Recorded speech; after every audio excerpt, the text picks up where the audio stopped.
ओम मुनित्रयं नमस्कृत्य युक्तिः परिभाव्य च वैयाकरणसिद्धान्तकौमुदीयं विरच्यते। सर्वेभ्यः श्रोतृभ्यः नमः। अस्माभिः गतपाठे यत् पठितं तद् एकवारं स्मरामः। वयं वैयाकरणसिद्धान्तकौमुदी इत्याख्यस्य ग्रन्थस्य तत्र अजन्तनपुंसकलिङ्गप्रकरणे भवामः। प्रकरणस्यास्य अस्माकं क्रमे तत्र तृतीयः पाठः गतपाठः प्रवृत्तः। अस्मिन् तृतीये पाठे सर्वादौ वयं तत्र अड्डतरादिभ्यः पञ्चभ्यः इति सूत्रगतम् अवशिष्टं विचारं कृतवन्तः। यतोहि विगतपाठे एतत् सूत्रसम्बद्धः विचारः अस्माभिः आरब्धः आसीत्।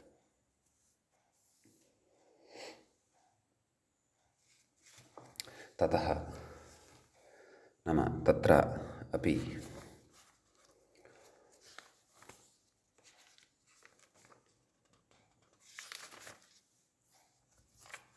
एते ये डतरादयः पञ्चशब्दाः वर्तन्ते एभ्यः परतः सु अपि च अम् तयोः अदृड् इति डित् इति आदेशः अपेक्षितः एव। कुतः?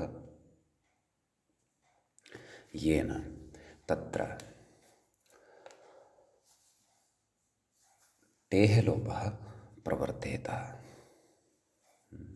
टेः लोपः तु अपेक्षितः एव। अन्यथा तत्र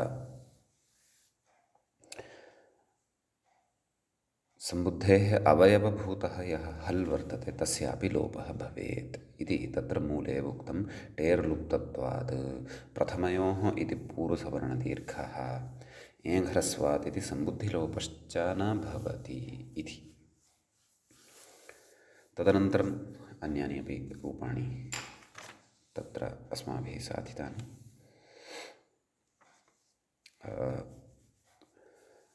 कतरद् इत्यत्रैव विशेषः भवति। अन्यानि रूपाणि तु ज्ञानशब्दवदेव भवन्ति। अन्यतमशब्दस्य तु अन्यतमम् इत्यादीनि एव रूपाणि भवन्ति ज्ञानशब्दवत्। ततश्च वार्तिकमेकं पठितम् एकतरात् प्रतिषेधो वक्तव्यः इति। नाम एकतरशब्दात् सु अपि च अम् इत्यनयोः स्थाने अदृड् इति आदेशः न भवति। तत्र निषेधः एव वक्तव्यः इति अस्य वार्तिकस्य विषये पठितम्। एकतरम् इत्यादीनि रूपाणि ज्ञानम् इति वदेव भवन्ति इति तत्र पठितम्। तदनन्तरम् अविद्यमानाजरा यस्य कुलस्य तत्कुलम् अजरं कुलम् इति अजरशब्दविषये अस्माभिः विशेषः पठितुम् आरब्धः। तत्र मूले उक्तं सोरमादेशे कृते सन्निपातपरिभाषया न जरस् अजरम् इति प्रयोगः प्रथमाविभक्तेः एकवचने भवति। द्विवचने तावत् अजादिविभक्तिः परतः वर्तते, अतः अयं जरसादेशः विकल्पेन भवति। अजरसि अजरे इति रूपद्वयं द्विवचने भवति नपुंसकलिङ्गे। तदनन्तरं बहुवचनस्य प्रसङ्गः। तत्र अजर जस् इत्यवस्थायां मूले उक्तं परत्वात् जरसि कृते झलन्तत्वान्नुम् इति। नाम तत्र नुमादौ विधेयः वा जसादेशः आदौ विधेयः वा इति चेत् जर्स् आदौ विधेयः परत्वात्। तदनन्तरं झलन्तलक्षणः नुम् विधेयः। ततः अपि पूर्वमत्र विप्रतिषेधेन जसः स्थाने शि इति आदेशः विधेयः इति कश्चन सिद्धान्तः अस्माभिः विविधैः प्रमाणैः व्याख्यायां तत्र अवगतः ज्ञातः। ततः अजर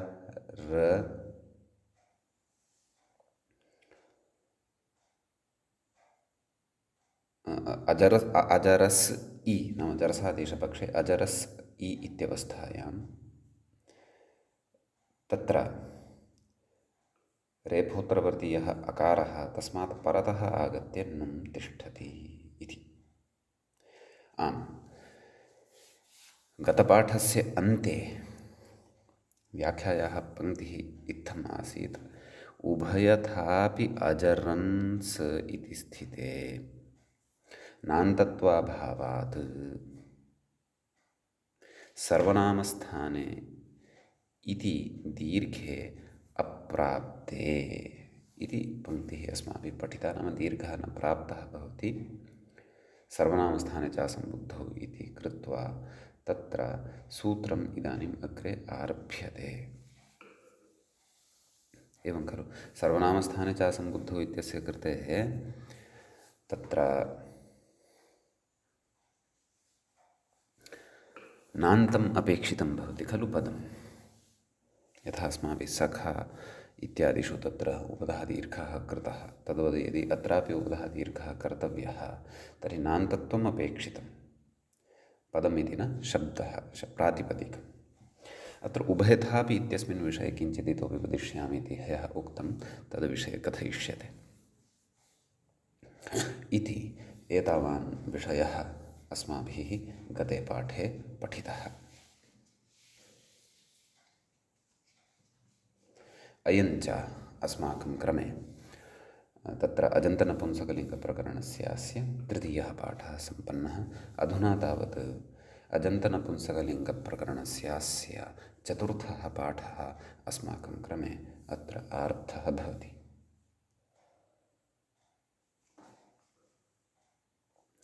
समीचीनं। तर्हि तत्र उभयथापि अर्थात् जरसादेशपक्षे, जरसादेशाभावपक्षे, जरसादेशपक्षे का स्थितिः अस्ति? अजरस् इ। जरसाभावपक्षे का स्थितिः अस्ति? तत्र अजर इ। तर्हि तत्र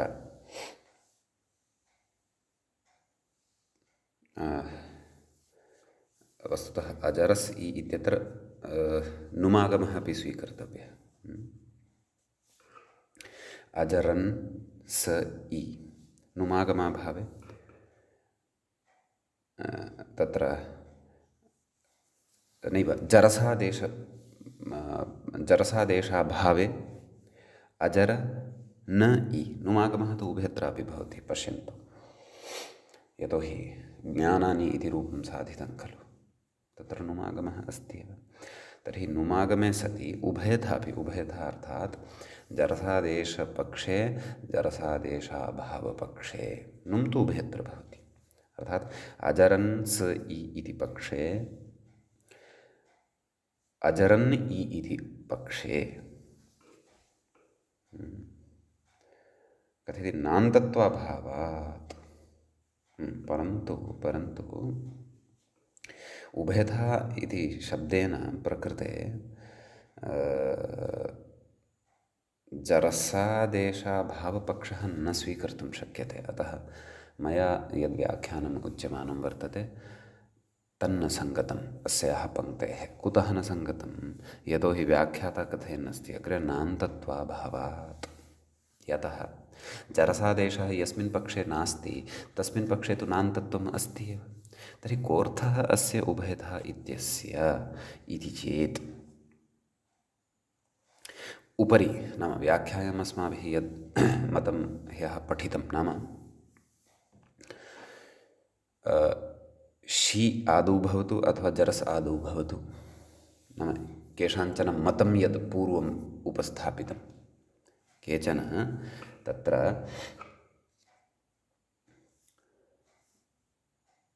किं कुर्वन्ति नाम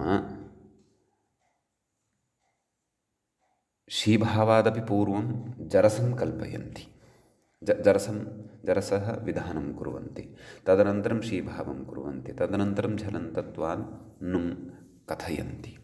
तद्भाष्ये विरुद्धमिति कथयन्ति। यद्यपि तथा क्रियते चेदपि स्थितिः तु एषा एव लभ्यते का अजरनस इ, परन्तु भाष्ये तु किम् उक्तं नुं जरसोः प्राप्तयोः विप्रतिषेधेन जरस् इति, तत्र च प्रयोजनम् अनुपदमेव ह्यः अपि उक्तम्। अतः तथा चेत् नाम तथा सिद्धान्ते स्वीकारे अपि स्थितिः तु एषा एव लभ्यते का अजरनस इ, एवं खलु। आम्, यथा अन्ये व्याख्यान्ति अथवा अन्ये अस्याः पङ्क्तेः व्याख्यानं कुर्वन्ति तत्र विप्रतिपत्तिः का, समस्या का, तत्तु गतदिवसे उक्तम्।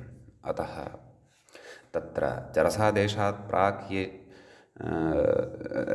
शीभावात् प्राक् ये जरसादेशं कुर्वन्ति, जरसादेशात् प्राक् च ये शीभावं कुर्वन्ति, तथा उभयथा अपि नाम तन्मतद्वयं पुरस्कृत्य अपि नान्तत्वं तु न लभ्यते।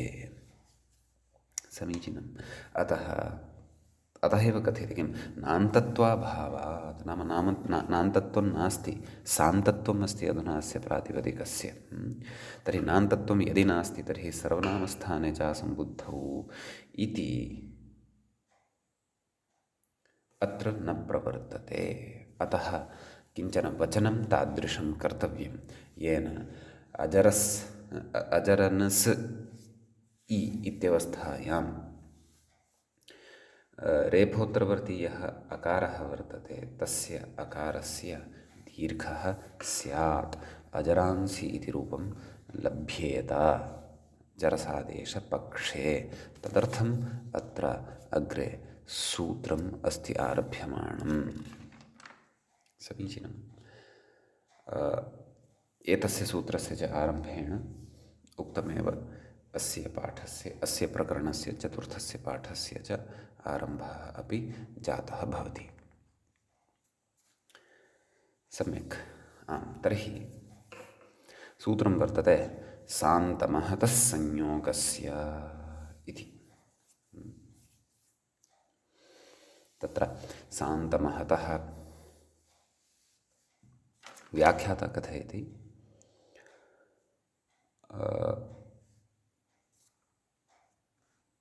आदौ तु किं किम् अनुवर्तते इति कथयति। ततः पूर्वं यद्यपि अत्र पदच्छेदः अस्माभिः द्रष्टव्यः, यथा अस्माकं क्रमः अस्ति एव। सूत्रे सान्त इति एकं पृथक् पदं वर्तते। यद्यपि तत्र प्रकृतिः न दृश्यते, प्रत्ययः न दृश्यते, परन्तु लुप्तषष्ठीकम् इदं पदम् इति वक्ष्यते, अग्रे वक्ष्यते। सान्तस्य इति वस्तुतः वर्तते, परन्तु षष्ठ्याः लुक् आश्रितः वर्तते अत्र सूत्रकारेण। समीचीनं। महतः, महतः इत्यत्र अपि तत्र षष्ठीविभक्तिः भवति। षष्ठीविभक्तेः एकवचनस्य इदं रूपं भवति महत् इति शब्दस्य। सान्तमहतः संयोगस्य, संयोगस्य इत्यत्रापि षष्ठीविभक्तिः एव वर्तते। अधुना कथयति तत्र व्याख्याता यत् प्रकृते किं किम् अनुवर्तते इति। कथयति सर्वनामस्थाने च सम्बुद्धौ इति नोपधायाः इत्यनुवर्तते, इति च अनुवर्तते। नाम सर्वनामस्थाने च सम्बुद्धौ इति सूत्रं तु अनुवर्तते एव, पुनश्च इतः पूर्वं नोपधायाः इति सूत्रं यद्वर्तते तस्यापि अत्र अनुवर्तनं भवति इति कथयति। नेति लुप्तषष्ठीकं पदं, नाम नोपधायाः इत्यत्र न इति यद्दृश्यते तद् लुप्तषष्ठीकं पदमत्र अनुवर्तते, अर्थात् नस्य अथवा नकारस्य इति। ततश्च ढ्रलोपे पूर्वस्य दीर्घोणः कथयति इत्यतः दीर्घ इत्यनुवर्तते। समीचीनं। नकारस्य उपधायाः दीर्घः इति लभ्यते, नाम एतावान् अर्थः अत्र लब्धः भवति। ततः तत्र अग्रे कथयति संयोगस्य इति अवयवषष्ठ्यन्तं नकारे अन्वेति। यत् सूत्रे संयोगस्य इति वर्तते खलु, तद् अवयवषष्ठ्यन्तं यत् नः इति आगतं पदं नोपधायः इत्यस्मात् तत्र अन्वयं भजते। सम्यक्। अग्रे कथयति, सान्त इति षष्ठ्यन्तं पृथक् पदम्। आर्षः षष्ठ्याः लुक्, नाम षष्ठ्याः लुक् अत्र आर्षत्वात् वक्तव्यः इति। एवं किल। ततः कथयति, सान्तस्येति लभ्यते, नाम इति अर्थः अत्र प्राप्तः भवति। कथयति, तच्च संयोगे अभेदेन अन्वेति। सान्तस्य कीदृशस्य, संयोगस्य, कस्य नाम सान्तस्य, कस्य सान्तस्य इति चेत् संयोगस्य। सान्तः संयोगः अपेक्षितः, सान्तः यः संयोगः इति अग्रे स्पष्टतार्थं कथयन् अस्ति। नाम अभेदेन सम्बन्धः वर्तते उभयोः। कथयति, अत एव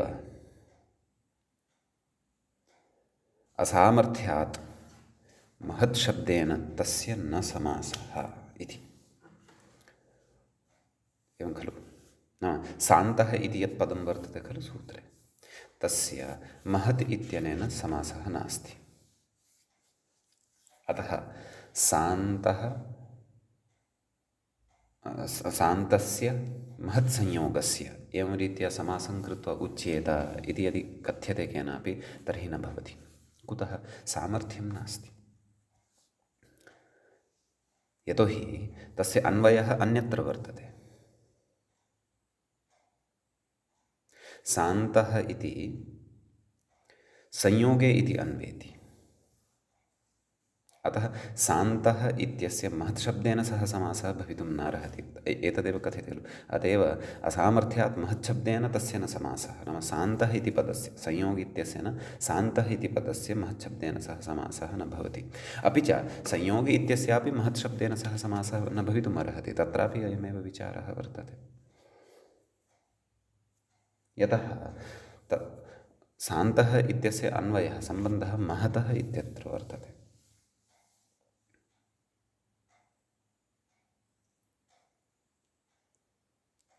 एवं खलु। नैव, सान्तः इत्यस्य अन्वयः संयोगस्य इत्यत्र वर्तते, महतः इत्यत्र न, संयोगस्य इत्यत्र वर्तते। अतः वस्तुतः एवम् अत्र विप्रतिपत्तिः प्रकटनीया। महतः सान्तसंयोगस्य।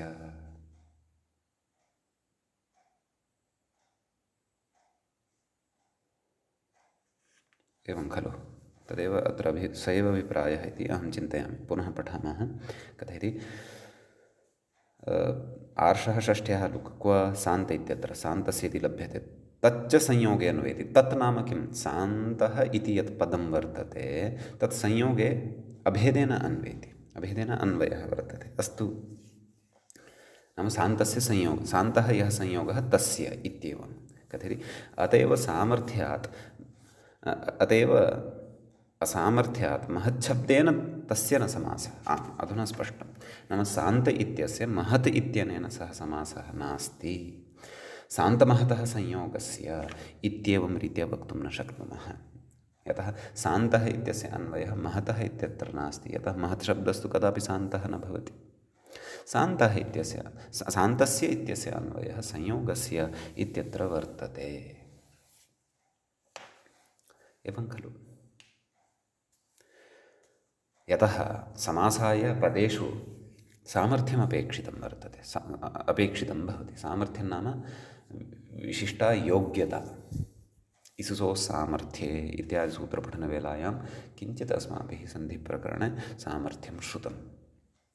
विस्तरेण तु समासेषु अग्रे श्रोष्यते। एवं खलु। अतः तत्र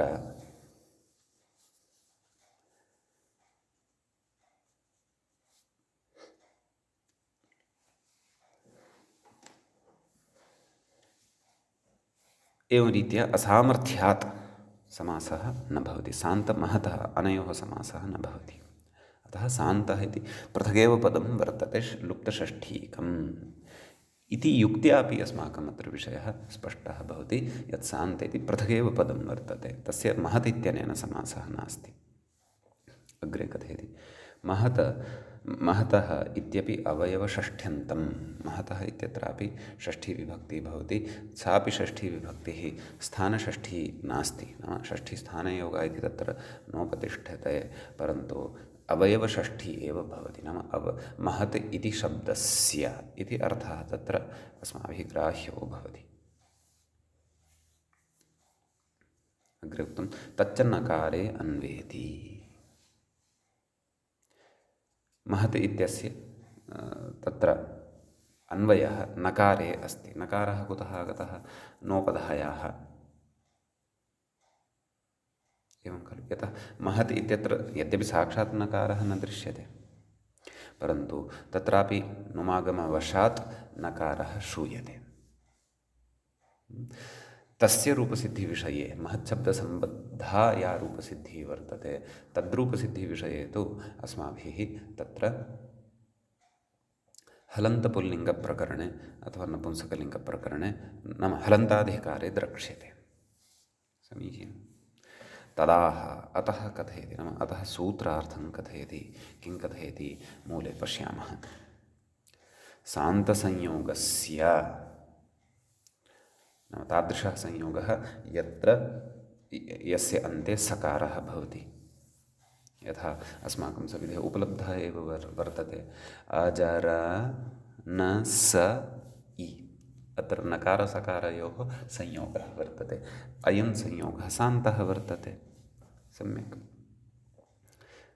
अग्रे किं कथयति? महतश्च यो नकारः, नाम महत् शब्दस्य यः नकारः वर्तते तत्र नुमागमद्वारा नकारः लभ्यते। यथा महनत, तदनन्तरं तत्र हकारोत्तरवर्तिनः एतेन सूत्रेण दीर्घः भवति। महानत सुप्रत्ययः अपि तत्र भवति, तस्य हल्ङ्यादिना लोपः भवति, संयोगान्तस्य लोपः इत्यनेन तकारस्य लोपः भवति। महान् इति रूपं तत्र सिद्ध्यति। तद् सर्वम् अग्रे साधयिष्यते विस्तरेण। समीचीनं। कथयति महतश्च यः नकारः तस्य उपधायाः दीर्घः स्यात्। एवं खलु। कदा? असम्बुद्धौ सर्वनामस्थाने परे इत्यपि तत्र अस्ति।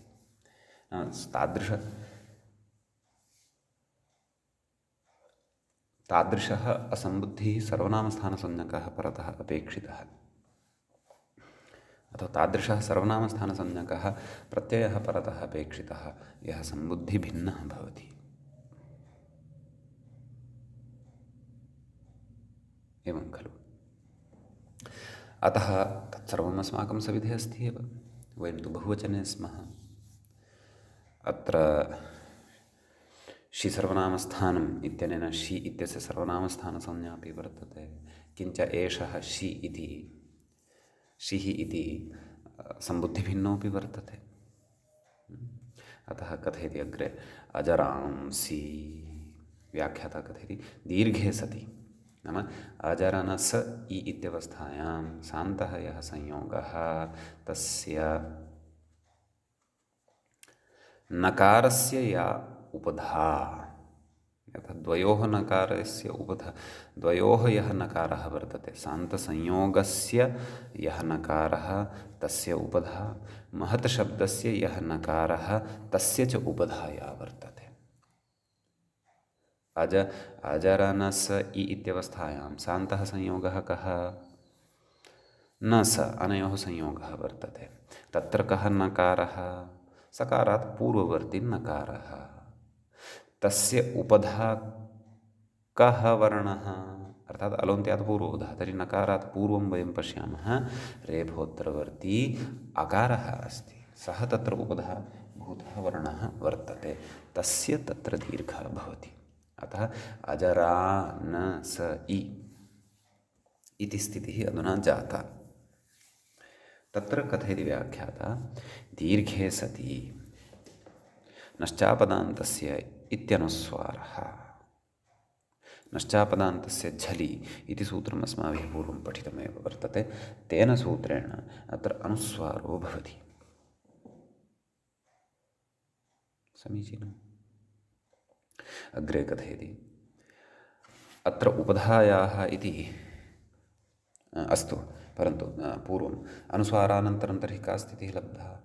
अजरांस इ अजरांसि इति रूपं सिद्धम्। समीचीनं। पक्षे अजराणि यथा ज्ञानानि इति रूपं साधितं किल, तद्वत् अजराणि इति भवति। वा न वा?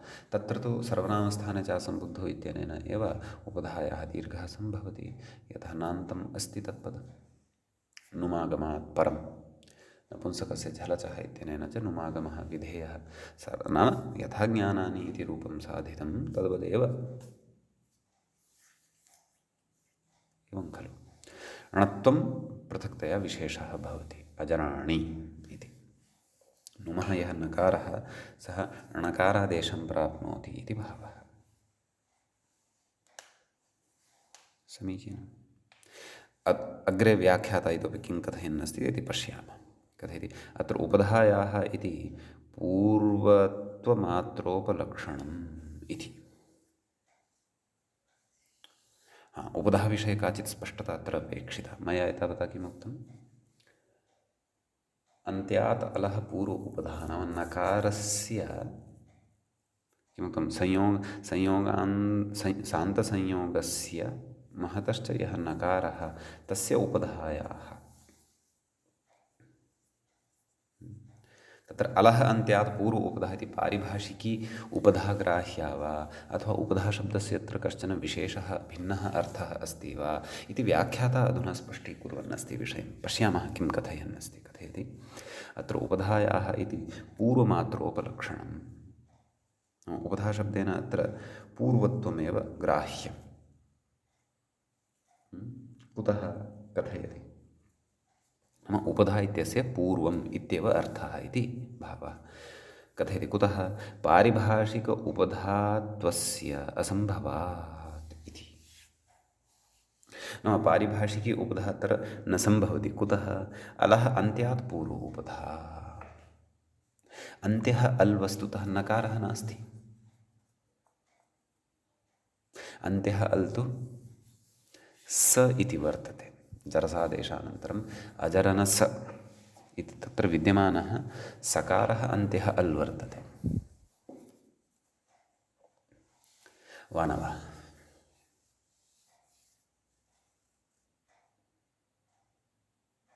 अतः तस्मात् पूर्वं तु उपधावर्णः तर्हि नकारः भवेत्।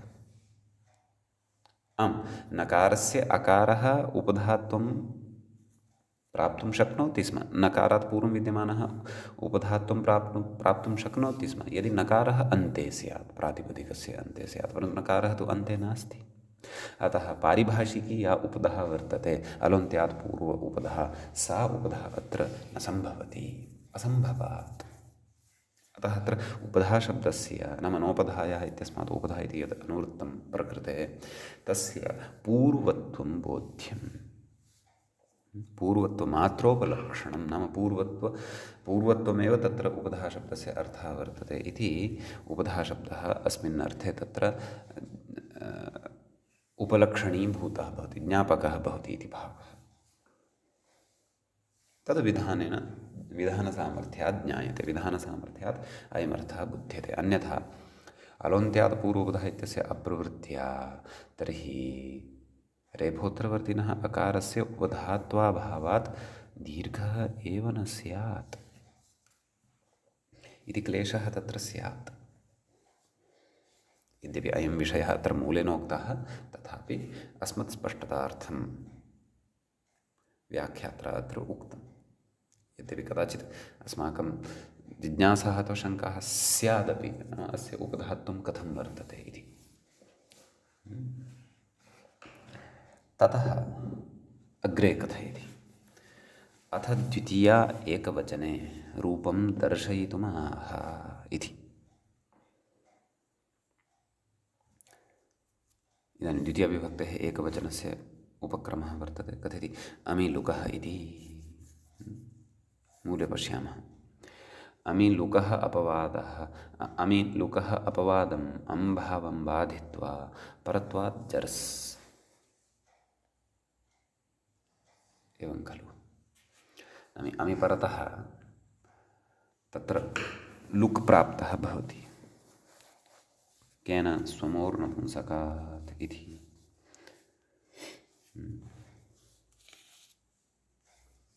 तदेव कथयति अजर अम् इति स्थिते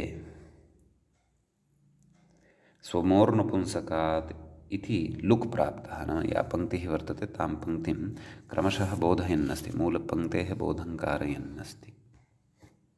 एवं खलु। लुक् प्राप्तः स्वमोर्नपुंसकात् इत्यनेन कथयति तं बाधित्वा तदपवादः अतोऽम् इति अम्भावः प्राप्तः। कथयति खलु। अमि लुकोपवादम् अम्भावं बाधित्वा, नाम स्वमोर्नपुंसकात् इत्यस्य अपवादः भवति अतोऽम्। कथयति तम् अम्भावमपि प्रबाध्य इति व्याख्यातुः अभिप्रायः। पश्यन्तु, मूलस्यापि अयमेव अभिप्रायः। कथयति तं बाधित्वा तदपवादः अतोऽम् इति अम्भावः प्राप्तः। समीचीनं। तं बाधित्वा विप्रतिषेधे परं कार्यम् इति परत्वात् जरस्। अतः अमः अपि बाधं कृत्वा अत्र परत्वादादौ जरस् भवति इति। समीचीनम्। अतः नाम वस्तुतः प्रक्रिया एषा। तर्हि का स्थितिः जायते? जरस् अम्, अजरस् अम्, अजरसम् इति स्थितिः सिद्धा भवति। कथयति वस्तुस्थितिकथनमेतत्। नाम वस्तुतः सूत्रस्य यथा क्रमं, यथा नियमं, यथा शास्त्रं सूत्राणां प्राप्तिः भवति, सः क्रमः अत्र कथितः। सम्यक्। यद्यपि कोऽपि अम् इति आदौ कुर्यात्, तदनन्तरं जरसादेशं कुर्यात्, अमः अम् इति आदेशम् आदौ कुर्यात्, यतः द्वितीयविभक्तेः एकवचनस्य खलु एषः प्रसङ्गः। तदापि अजरसम् इति रूपं तु सिद्धं भवत्येव। समीचीनं। परन्तु अत्र परत्वात् आदौ जरस् कर्तव्यः। परत्वात् आदौ यदि जरस् कृतः तर्हि तु अतोम् इत्यस्य अवसरः नास्ति इत्यपि स्मर्तव्यम्। यतः अदन्तमङ्गं न लभ्यते, तर्हि तु सकारान्तमङ्गं लब्धम् अधुना, वा न वा? तथापि अमः अमादेशः न भवति चेदपि क्लेशो नास्ति, यतः आदौ एव अम् प्रत्ययः तत्र वर्तते खलु। अतः अजरस् अम्, अजरसम् इति रूपं तु सिद्ध्यत्येव किल। सम्यक्। अस्तु, अग्रिम नाम मूले यः विषयः उक्तः ततः सन्निपातपरिभाषया न लुक् इति यदुक्तम्, इतोपि अजरसमिति रूपं न सिद्धं वर्तते। तद्विषये तत्र इतोपि कश्चन पूर्वपक्षः समाधानं च वर्तते। कथयति अग्रे ननु लुगपवादस्य अम्भावस्य, लुकः अपवादभूतः यः अम्भावः वर्तते, स्वमोर्नपुंसकात् इति प्रबाध्य खलु अतोम् इति प्रवर्तते। कथयति जरसादेशेन बाधित्वात्, नाम जरसादेशेन तस्य बाधः भवति। कथयति अपवादेन निषिद्धे पुनरुत्सर्गस्य स्थितिः। अपवादेन यदि एकवारम् उत्सर्गस्य निषेधः क्रियते तर्हि क्वचित् उत्सर्गः पुनः अपि उत्तिष्ठति, अथवा उत्सर्गस्य पुनः तत्र उपस्थितिः अथवा स्थितिः भवति इति कश्चन न्यायः, काचित् परिभाषा वर्तते, अग्रे पठिष्यते। अनया परिभाषया अपि अपेक्षितानि कार्याणि अथवा अपेक्षितानि लक्ष्याणि साध्यन्ते। कथयति इति न्यायेन अमो लुक् कुतः न स्यात्। एवं खलु। अमः लुक् कुतः न भवेत् इति पृच्छ्यमानं वर्तते। केन? स्वमोर्नपुंसकात् इत्यनेन इति भावः। यदा क्रमशः बाधः जातः वर्तते खलु, तथा चेत् अजरस् इत्येव रूपं स्यात्। कथयति ततः इति मूले पश्यन्तु, ततः सन्निपातपरिभाषया न लुक् इति।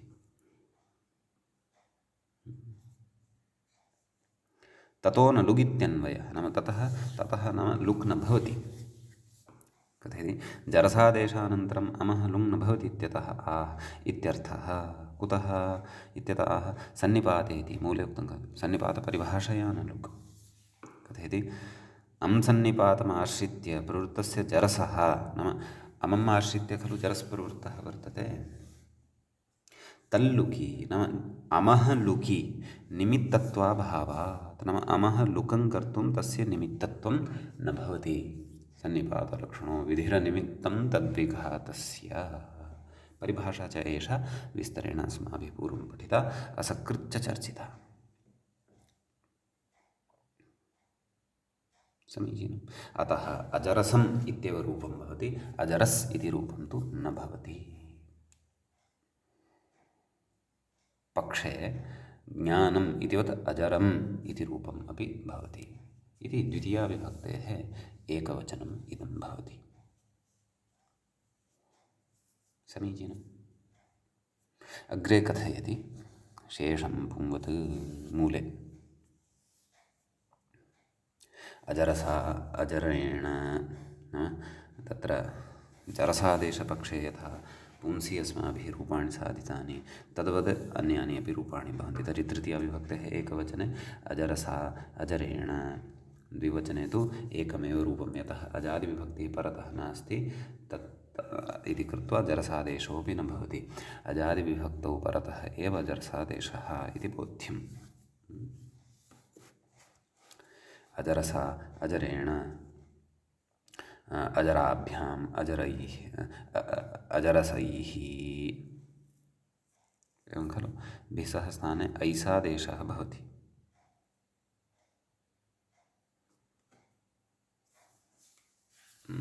एवं तर्हि ऐसादेशपक्षे न ऐसादेशः भवति, अतः इति कृत्वा अजरसैः इति रूपं भवेत्। तर्हि विकल्पपक्षे विकल्पेन तत्र जरसादेशाभावपक्षे अजरैः इत्यपि रूपं वक्तव्यम् इति मम भाति। अस्तु, अग्रे अजरसः अजरसात् नैव, ततः पूर्वं चतुर्थी उक्ता व्याख्यात्र अजरसे अजराय,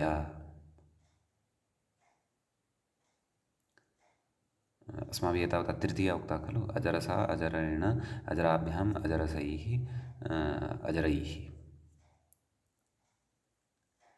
चतुर्थ्याः रूपद्वयम् उक्तं व्याख्यात्र एकवचनस्य केवलम्। अजरसे अजराय द्विवचने, अजराभ्यां बहुवचने, अजरेभ्यः इति रूपम्। यतोहि जरायाः जरसन्यतरस्याम् इत्यनेन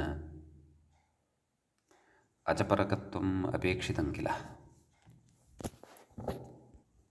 अतः भ्यामी वा भ्यसि वा तत्र जरसादेशः न भवति। ततः चतुर्थी बहुवचने अजरेभ्यः इति प्रयोगः साधनीयः। समीचीनं। तदनन्तरं पञ्चमी विभक्तेः रूपद्वयम् उक्तं ग्रन्थकारेण। कथयति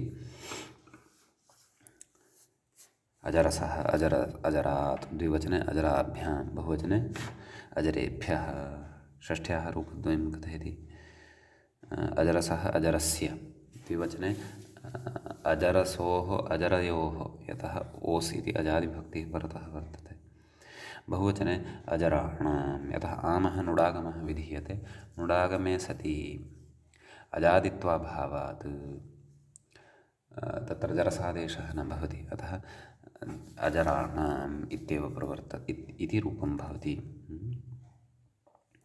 सप्तमी एकवचनस्य रूपं दत्तम् अजरसि अजरे व्याख्यात्र। द्विवचने अजरसोः अजरयोः, बहुवचने अजरेषु। सम्यक्। बहुवचने एकमेव रूपं। संबोधने तु हे अजर, हे अजरसि,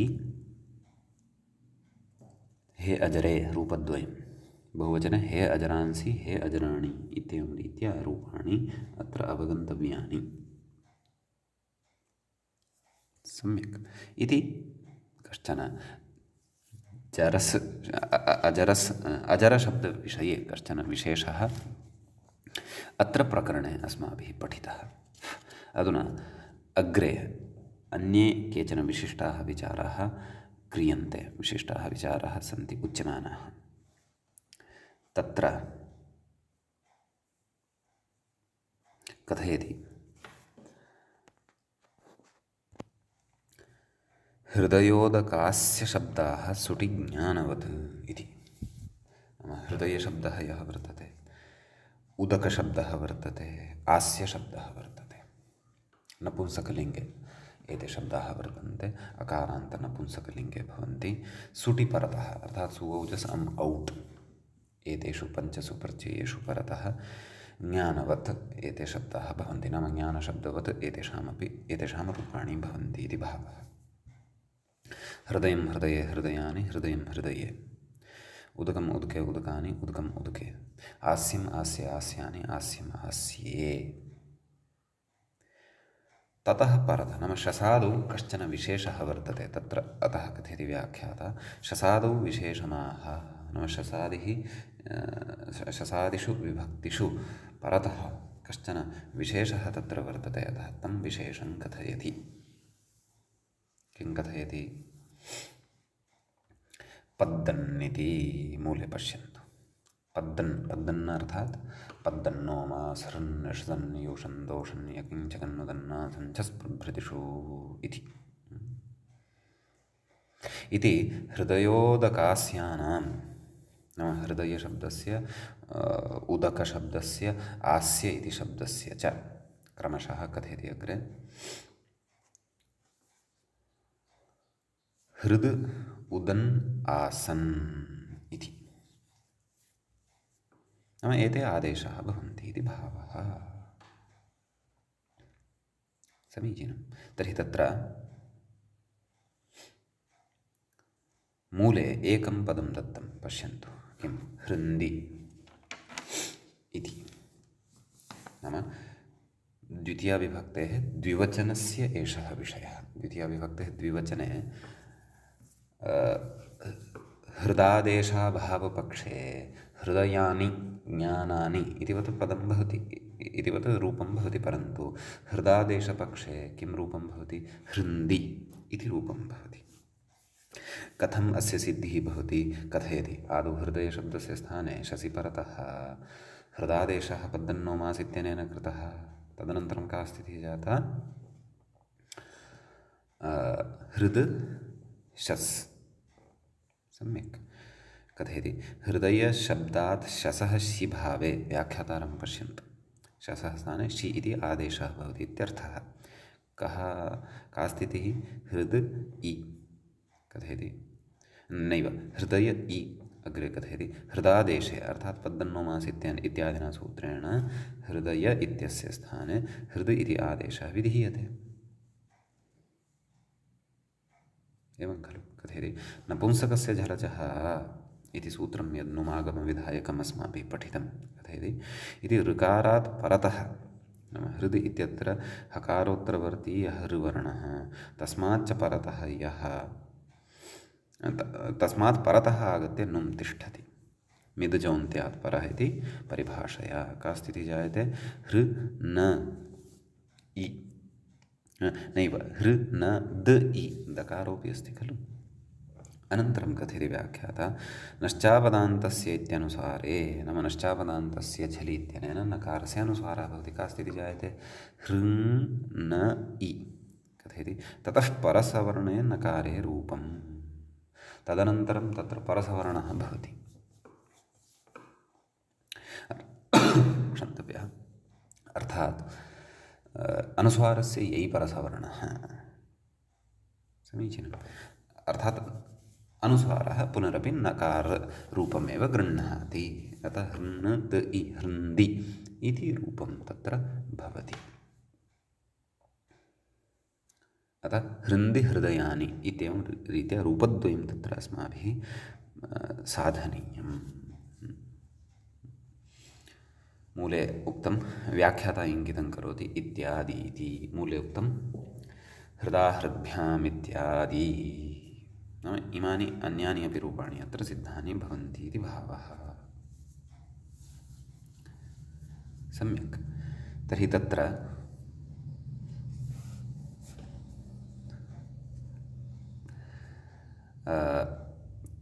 तृतीया विभक्तेः तु रूपं दत्तम् उपरि एकं किं हृदा नाम तृतीया विभक्तेः एकवचने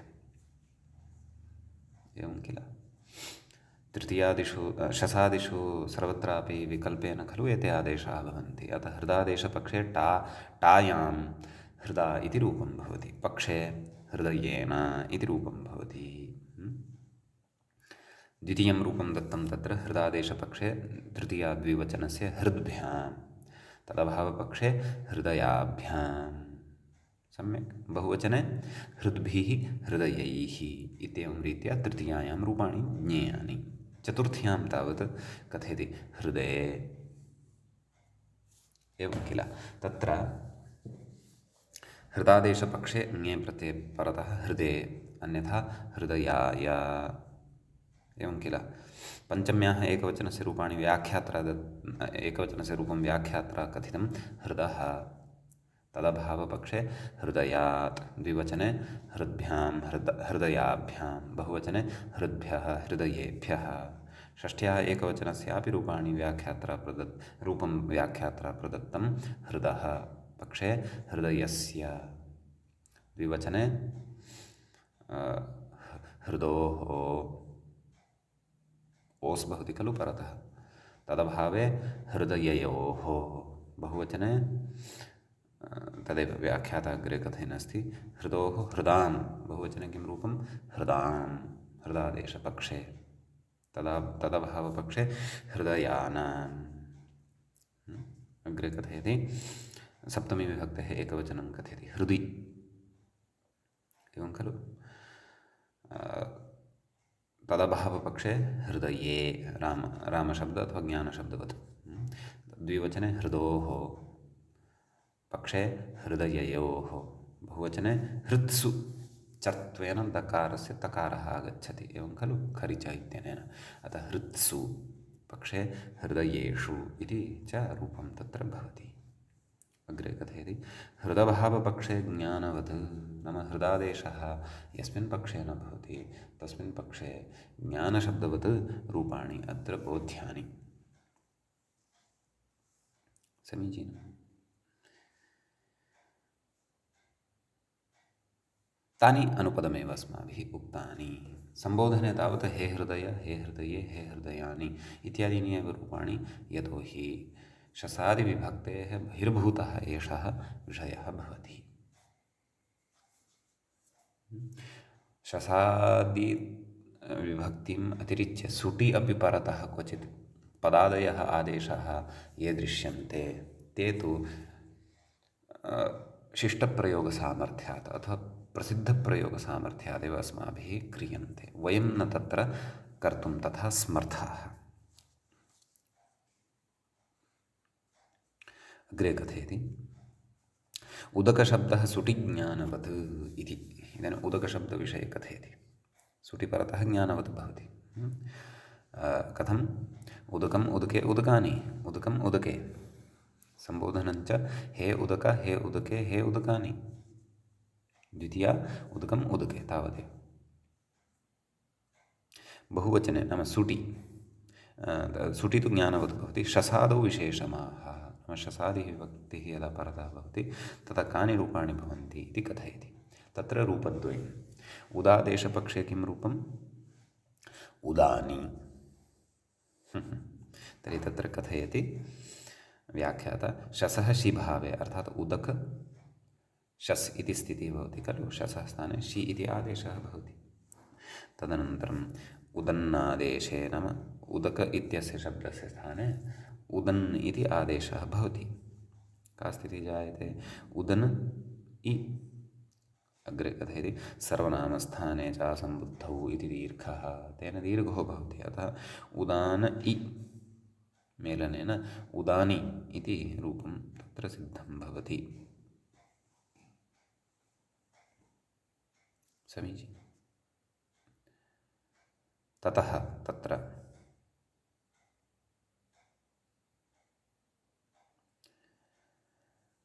कञ्चन विशेषम् अत्र कथयन् अस्ति। अल्लोपोनः इति तु न, एवं किल, यथा यूष्णः इत्यत्र यूषन्नादेशे यूष्णः नाम अल्लोपोनः इत्यनेन षकारोत्तरवर्तिनः अकारस्य लोपः कृतः। तद्वत् प्रकृतेपि उदन् इत्यत्र दकारोत्तरवर्तिनः अकारस्य लोपं विधाय उद्नि इति रूपं भवेत् इति तु न। कुतः? शेः सर्वनामस्थानत्वात्।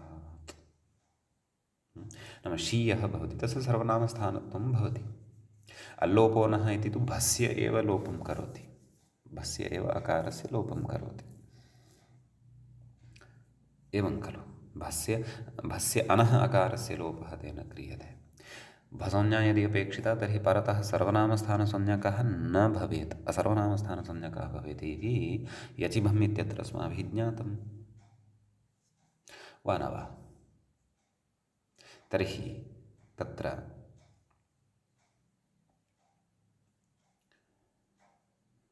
नाम प्रकृते अल्लोपोनः इति न शङ्कनीयं, तावदेव। पक्षे उदकानि इति रूपं भवति, तर्हि द्वितीया बहुवचने उदानि उदकानि इत्येवं रीत्या द्विविधं रूपम् अस्माभिः ज्ञेयम्। समीचीनम्। अग्रे कथयति, उद्नेति, मूले पश्यन्तु, उद्ना इति रूपं दत्तं खलु। कथयति उदक आ इति स्थिते उदन्नादेशे अल्लोपः, अत्र तु भसंज्ञा भवत्येव, एवं खलु। यतः परतः विद्यमानस्य टा इत्यस्य कथञ्चिदपि सर्वनामस्थानसंज्ञा न भवति, अतः अल्लोपोनः अत्र तु प्रवर्तते एव। अतः उदन् इति आदेशे सति उदक आ इत्यत्र उदन्नादेशे सति अल्लोपोनः इत्यनेन दकारोत्तरवर्तिनः अकारस्य लोपः भवति। उद्नि, क्षन्तव्यम्, उद्ना इति रूपं तृतीयाविभक्तेः एकवचने उदन्नादेशपक्षे भवति, एवं खलु। पक्षे उदकेन इति रूपं सिद्धं भवति।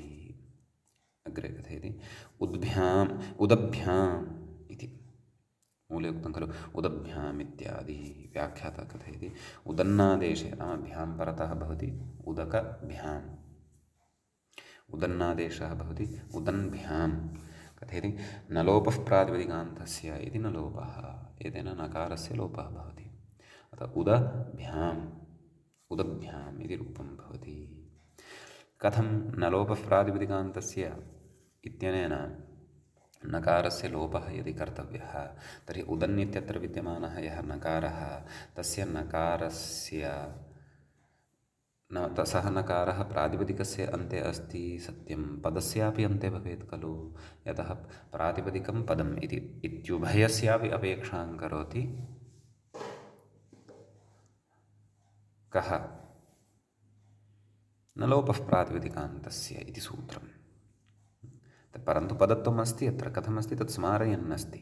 स्वादिषु सर्वनामस्थाने इति पदत्वात्। भोः, स्वादिषु सर्वनामस्थाने इत्यनेन अत्र पदत्वम् अस्त्येव इति, एवं खलु। कथयति इत्यादि इति, नाम इत्यादीनि अन्यानि अपि रूपाणि अत्र साधनीयानि। तर्हि उदभ्याम् इति उदन्नादेशपक्षे तदभावे उदकाभ्याम् इति रूपं भवति इति तृतीया। चतुर्थ्याः एकं रूपं ददाति व्याख्याता उद्ने, अत्रापि तदेव उदन्नादेशः अल्लोपोनः इत्यादिकं सर्वं प्रवर्त्स्यति। सम्यक्। उद्ने पक्षे उदकाय, द्विवचने उदभ्याम् उदकाभ्यां, बहुवचने उदभिः नैव, अस्माभिः तृतीयाविभक्तेः बहुवचनं न उक्तं खलु। उदभिः, सत्यं, तत्र भिसि सति उदभिः उदकैः इति रूपद्वयम्। अधुना चतुर्थीं प्रति आगच्छन्तु। उद्ने उदकाय, द्विवचनम् उदभ्याम् उदकाभ्यां, बहुवचनम् उदभ्यः उदकेभ्यः, बहुवचने अपि न लोपः प्रातिपदिकान्तस्य इत्यस्य प्रवृत्तिः भवति।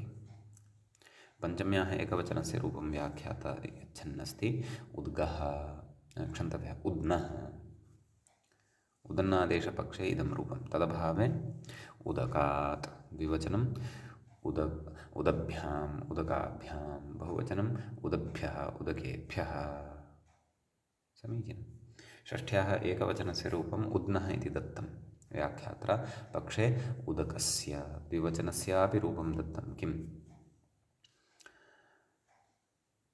उद्नोः, यतः ओस् विभक्तिः परतः वर्तते अतः अल्लोपोनः इत्यस्य प्रवृत्तिः भवति। अतः उद्नोः उदकयोः, बहुवचने उद्नाम् उदकानाम् एवं रूपद्वयं भवति। सप्तमी विभक्तेः एकवचने तत्र कथयति पश्यन्तु। त्रिविधानि रूपाणि अत्र भवन्ति।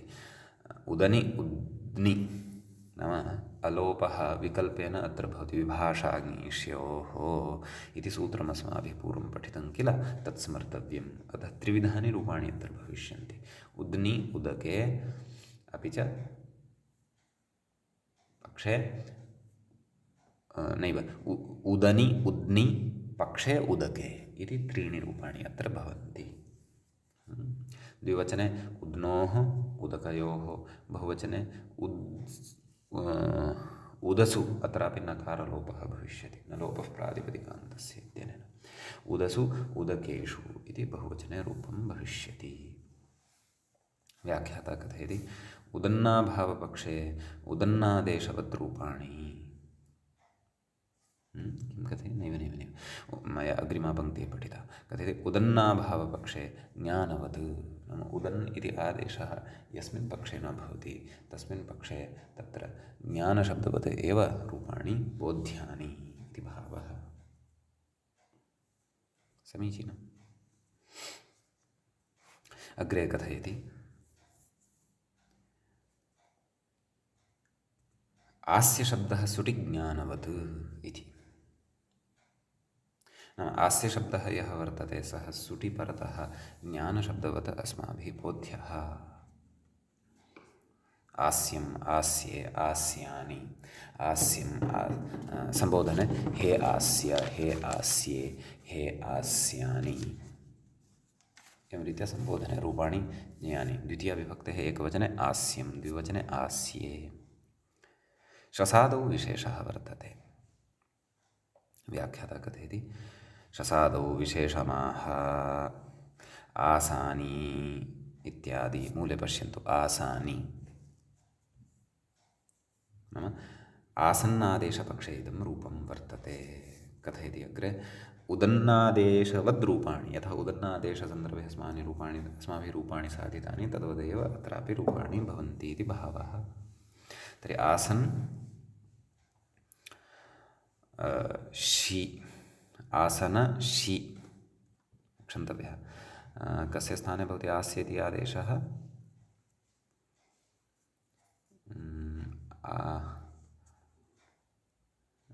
तत्र आस्य इत्यस्य स्थाने भवति खलु? सत्यं सत्यम्। आस्य आसन इति शब्दस्य स्थाने भवति इति तु काशिकाकारः वदति। सः तु खण्डितः पूर्वं। तत्र भाष्यादिप्रामाण्यं प्रदाय तस्य खण्डनं तु पूर्वमेव कृतं वर्तते। समीचीनं। तर्हि आसानि इति तत्र आसन्नादेशपक्षे रूपं भवति। यथा अस्माभिः उदानि इति साधितं किल, तद्वद् इदमपि रूपम् अत्र सिद्ध्यति। तदेव शसः शिभावे आसन्नादेशे सति सर्वनामस्थाने च आसम्बुद्धौ इत्यनेन दीर्घः अत्र मन्तव्यः कर्तव्यः। अतः आसानि आस्यानि इति रूपद्वयं द्वितीया बहुवचने भवति। तृतीयविभक्तेः एकवचनस्य रूपं तत्र मूले प्रदत्तं वर्तते। आस्ना एवं खलु, अल्लोपोनः इति प्रवर्त्स्यति। आस्ना पक्षे आस्येन, आसभ्याम् अत्रापि न लोपः भविष्यति। सर्वाणि रूपाणि तद्वदेव उदन्नादेशवदेव, अतः एव व्याख्यात्र तदुक्तमेव। आसभ्यां पक्षे आस्याभ्यां, बहुवचने आसभिः आसन्नादेशपक्षे पक्षे आस्यैः इति रूपं भवति। इत्यादि, मूले उक्तम् इत्यादि। व्याख्याता कथयति इत्यादि इति। अन्यानि अपि रूपाणि अत्र बोध्यानि। चतुर्थी विभक्तेः एकवचने एकं रूपं दत्तमस्ति तत्र आस्ने, आस्ने आस्याय। द्विवचने आसभ्याम् आस्याभ्यां, बहुवचने आसभ्यः आस्येभ्यः इति इमानि रूपाणि भवन्ति। पञ्चम्याः एकवचनस्य रूपं दत्तं व्याख्यात्रा किम्? आस्नः आस्नः आस्यात् द्विवचने, आसभ्याम् आस्याभ्यां बहुवचने, आसभ्यः आस्येभ्यः। समीचीनं। ततः षष्ठीविभक्तेः एकवचनस्यापि रूपं दत्तम्। आस्नः पक्षे आस्यस्य द्विवचने, आस्नोः ओस् अस्ति परतः अतः आस्नोः यतोहि अत्र अल्लोपोनः इति भविष्यति अतः एकवचने अपि गतविभक्तौ अपि आस्नोः आस्ययोः गतविभक्तौ नाम गतविभक्तेः एकवचने आसन्नादेशपक्षे अस्तु षष्ठीद्विवचने आस्नोः आस्ययोः समीचीनं बहुवचने आस्नाम् आस्यानाम् एवं रीत्या रूपाणि ज्ञेयानि व्याख्यात्रापि आस्नोः इति रूपं दत्तं सप्तम्यां तु त्रीणि रूपाणि भविष्यन्ति एकवचने एव तत्र रूपद्वयं व्याख्यात्रा उक्तम् आस्नि आसनि विभाषाज्ञेष्योः इति एवं खलु अतः आस्नि आसनि पक्षे आसने इति क्षन्तव्यः आस्ये इति च रूपं भविष्यति द्विवचने आस्नोः आस्ययोः व्याख्यात्रा तत्र एकं रूपं दत्तमस्ति आसनोः बहुवचने तु आसन्नादेशपक्षे आससु तदभावपक्षे आस्येषु इति इमानि रूपाणि ज्ञेयानि कथयति आसन्नभावपक्षे ज्ञानवत् तानि च अस्माभिः अनुपदमेव साधितानि रूपाणि सम्यक् आसन् शब्दविषये अयं विशेषः भवति इदानीं तत्र मांसशब्दविषये अग्रे विशेषः वक्ष्यते तं विशेषं वयम् अग्रिमे पाठे पठिष्यामः अद्यतनपाठः तावत् अत्रैव उपसंह्रियते अत्र एव मङ्गलं कुर्मः मुनित्रयं नमस्कृत्य उक्तिः परिभाव्य च वैयाकरणसिद्धान्तकौमुदीयं विरच्यते एवञ्च अजन्तनपुंसकलिङ्गप्रकरणस्य अस्य अस्माकं क्रमे अयं चतुर्थः पाठः सम्पन्नतां गतः नमः सर्वेभ्यः श्रोतृभ्यः।